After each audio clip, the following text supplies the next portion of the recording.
I never thought living in a quiet neighborhood would turn into a full-blown nightmare until HOA Karen moved in. From day one, it was clear she had a one-track mind, control everything, everyone, and every vehicle in sight. But I never imagined she'd actually try to steal my truck for her son, and that's exactly what happened. It started on a Saturday morning. After a long week at work, all I wanted was a peaceful day off, sipping coffee and enjoying the sun. My pride and joy, a deep blue Ford F-150 I'd spent years restoring, sat in the driveway. Everything was normal until I heard the crunch of gravel that didn't belong.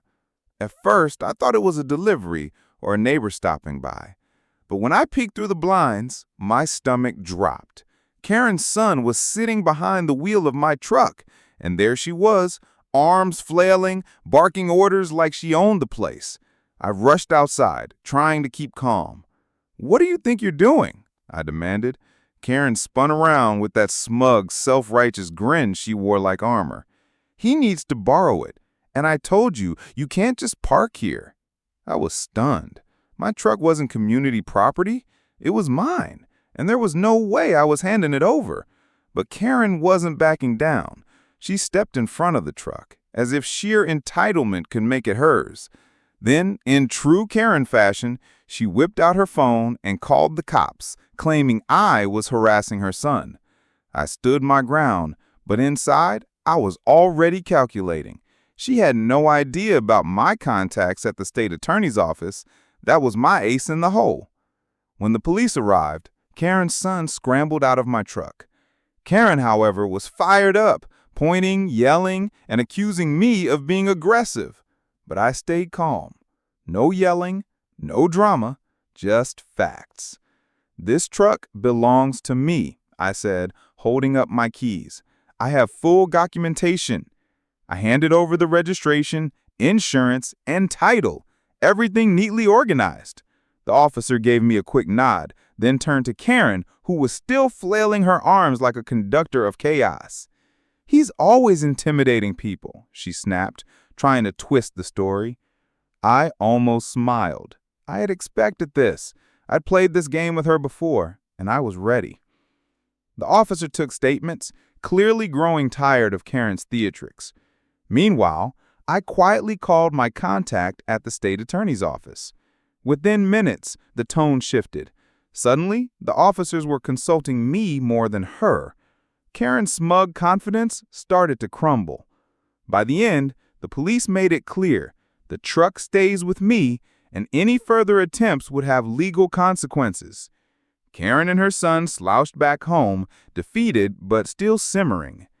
That's when I decided to play the long game.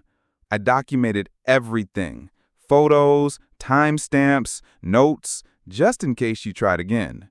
And sure enough, the next morning she was at it, pacing the street, spreading rumors that I was abusing authority. Neighbors weren't buying it. They'd seen her antics before. A week later, she tried sneaking into my driveway early in the morning. That was the last straw. I left a polite note taped to my truck. "Any unauthorized use will result in immediate legal action. State attorney is aware." Her frustration grew by the day. She couldn't accept that she had lost. But when she made one final attempt, with her son climbing back into my truck, I confronted her directly. "You're out of options," I told her firmly. "The police and state attorney already know.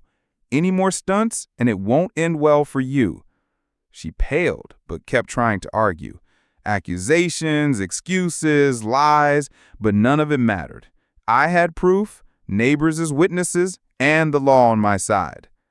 Within the hour, a certified letter from the state attorney's office landed on her doorstep. For once, Karen was silent. Her son looked nervous, neighbors exchanged knowing looks, and Karen finally realized she'd hit a wall she couldn't bulldoze through. After that, the attempt stopped. My truck stayed where it belonged, untouched. Karen retreated to her house, nursing her bruised ego. The neighborhood settled back into peace. And me? I learned that patience, preparation, and the right backup can turn even the wildest HOA nightmare into a win.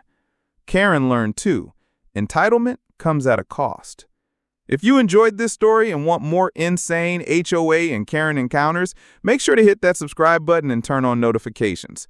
Smash that like button if you loved watching Karen get what she deserved, and drop a comment telling me, what would you have done if you were in my shoes? After the truck fiasco, I thought Karen would finally back off. But if I'd learned one thing about her, it was this. People like Karen don't quit. They regroup, scheme, and come back even worse. And that's exactly what happened. It started small. Random complaints filed to the HOA, claims that my grass was too long, that my trash cans were an eyesore, even that my garage door was too loud. Petty things. Most neighbors ignored her, but Karen kept pushing. Then came the bold move. One evening, I found an official-looking letter taped to my door. At first glance, it looked like a notice from the HOA demanding I relinquish my truck because it supposedly violated community standards. But I knew better. I'd seen enough official documents to recognize a fake when I saw one, and this, it reeked of Karen's handiwork. Instead of confronting her, I played it smart. I called my contact at the state attorney's office again, forwarded them the letter, and waited. They didn't just laugh at the forgery, they prepared a case. Forging HOA documents is a serious crime. Meanwhile, Karen doubled down. She strutted through the neighborhood with that same false authority, trying to rally support. "He's breaking rules! He's dangerous!" she told anyone who'd listen. But the thing is, people were catching on. They saw the pattern, the lies, the obsession. Then came the night everything shifted. Around midnight, I heard movement outside. I quietly checked through the blinds, and there she was, Karen, sneaking around my driveway with her phone flashlight, taking pictures of my truck as if she was gathering evidence. But she didn't know I had cameras installed. Every second of her midnight mission was being recorded in crisp HD. The next morning, I didn't say a word. I simply sent the footage to my contact. By noon, Karen received an official visit, not from the HOA, not from a neighbor, but from law enforcement. Her face when the officers knocked on her door? Priceless. The neighborhood watched as she tried to spin excuses, blaming me, claiming it was all a misunderstanding. But this time, the weight of her actions crushed her excuses. She had forged documents, trespassed, and harassed a homeowner. This wasn't neighborhood drama anymore. This was legal. From that day forward, Karen's tone changed. No more shouting in the street, no more fake notices, no more midnight visits. She stayed inside, curtains drawn, barely speaking to anyone. The queen of control had been dethroned by her own arrogance. For me, it was a reminder. Sometimes the best weapon isn't anger or confrontation. It's patience, documentation, and the truth. Karen had underestimated all three. And the truck?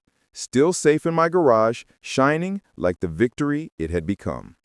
If you like the sequel and want to see just how far Karen goes before she finally learns her lesson, hit that subscribe button and drop a comment, because trust me, the saga isn't over.